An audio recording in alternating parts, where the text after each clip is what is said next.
In this video, we're going to continue with exponential functions, but now we're going to start looking at word problems. So before we would look at a function, and we could tell if it was growth or decay based on the b value. If our b was greater than 1, our curve represented growth, and if it was between 0 and 1, our curve represented decay. Well, now that we have a word problem, our equation is going to look a little different because we have to write it ourselves. So if we're thinking about exponential growth, our word problem gives us a constant percent increase over specific time periods. So our equation is going to look like a of t equals a times 1 plus r to the t power. Just like in our other equations, our a is our initial value. That's where we're starting.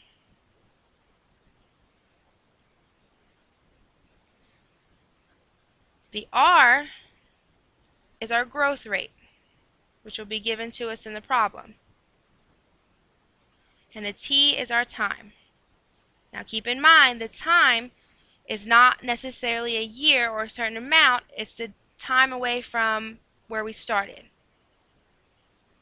So for example, looking at exponential growth, we have the first U.S. census was conducted in 1790. At that time, the population was 3,929,214. Since then, the U.S. population has grown by approximately 2.03% annually. How many people were in the U.S. in 1800? Okay, so first we're going to have to write our equation. So we're going to start with a of t. We got to look for our a value, our initial value. Well, we started with 3,900,000 people, so that's our initial point. That's where we started at. So 3,929,214 times 1 plus, right, we're increasing, so this is a growth. Now we have to look at our growth rate, which is given to us as 2.03%. Now we're not going to plug in 2.03. We have to write all of our percents as decimals. So 2.03% becomes 0.0203 as a decimal. We have 1 plus 0.0203 to the t. Then we can simplify and get 3,929,214 times 1.0203 to the t. This equation represents our problem based on the population increasing. Then it asks us how many people were in the U.S. in 1800, according to this growth rate. So all we're going to do is we're going to plug in for t our time. But keep in mind, this is the year 1800, so we're not going to plug in 1800 for our t, because 1800 is not the time difference from where we started. We started in 1790, so there's a difference of 10 years. Right? Because 1790 is our 0, and we have to find what 1800 is to be able to plug it in for our t. So in this case, it's 10, so we're basically looking for a of 10. So we have 3,929,214 times 1.0203 to the 10. We can plug this into our calculator, and we end up with 4,803,795 people.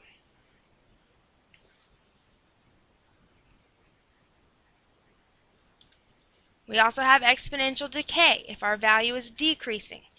It's a very similar function, except now we have this minus because we're decreasing. A is still our initial value. T is still our time. And R now, since we're doing exponential decay, it is our decay factor. All of which will be given to us in our problem. So looking at this example, a cup of green tea contains 35 milligrams of caffeine. The average teen can eliminate approximately 12.5% of the caffeine from their system per hour. Estimate the amount of caffeine in a teenager's body 3 hours after drinking a cup of green tea. So we'll start off by writing our equation. A of t equals, go to our initial value, which we're starting with 35 milligrams. So 35, this is decay, so we're going to have a 1 minus. And then we have our decay factor of 12.5%, but we can't write it as a percent in our equation. It has to be a decimal. So 12.5% becomes 0.125. We have 1 minus 0. Oops.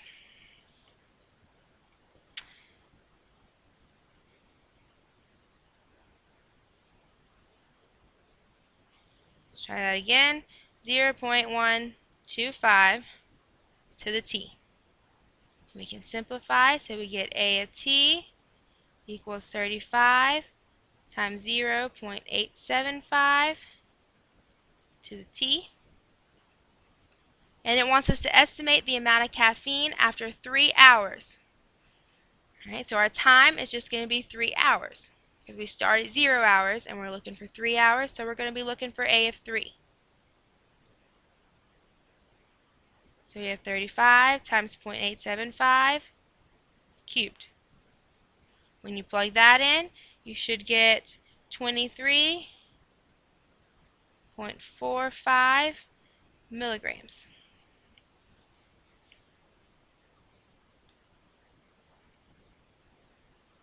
Right, another example.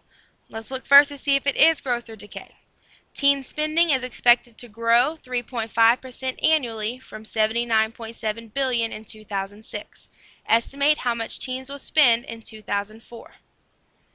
Alright, so this hint right here that it's going to grow 3.5% tells us this is a problem of growth.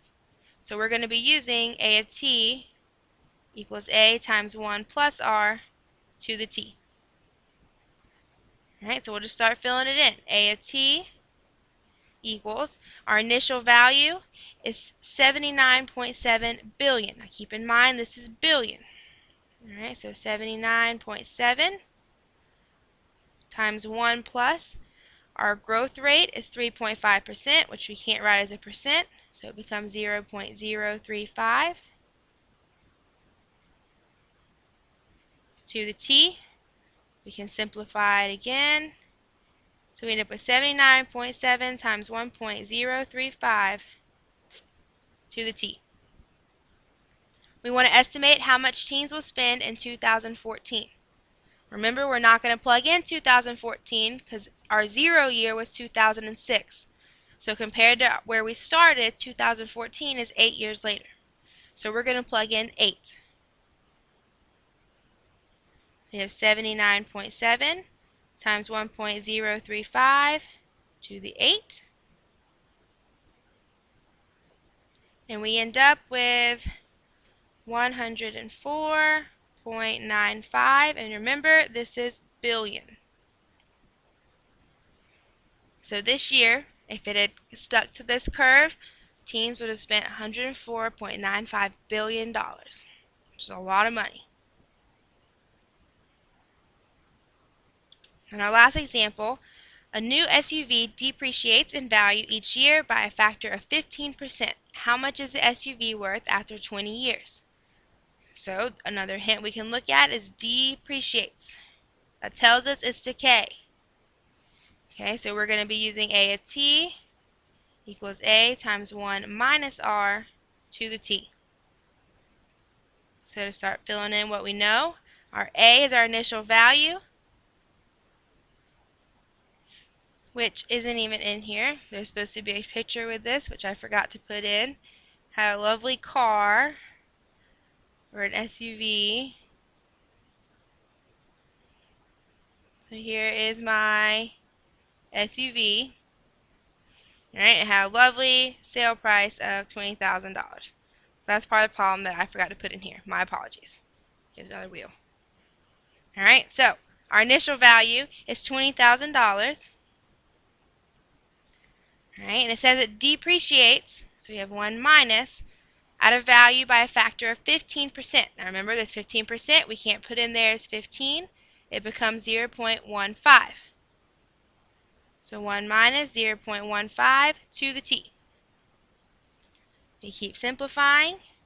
We have a of t equals $20,000 times 0.85 to the t.